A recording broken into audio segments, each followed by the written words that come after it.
Hello, friends. Codex Mobile for Windows made me hopping mad. I mean, tea kettle mad. Not because it's bad, the opposite. It made me mad because it came out at exactly the wrong time. I was on vacation when it dropped, so I missed the timely window to make this video. But worse, if I had launched just a few days earlier, I actually could have used it while I was away from my Windows desktop. And that's when I realized something. That frustration is the whole point of the feature. When you're sitting at your desktop, Codex Mobile sounds useful, but not essential. You think, cool, I can check it from my phone. But when you're away from your desktop for several days, everything changes.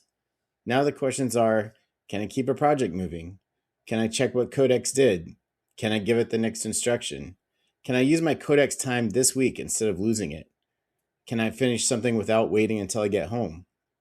This is what you want when you're away from home. Not replacing your desktop, but getting maximum value out of those small moments where you want to do something. You get a task, it works, then you check in whenever you have more time. Sometimes it just needs 30 seconds. And when you're away for days or even hours, those moments matter. I was at the hotel with my phone while my Windows desktop was back home.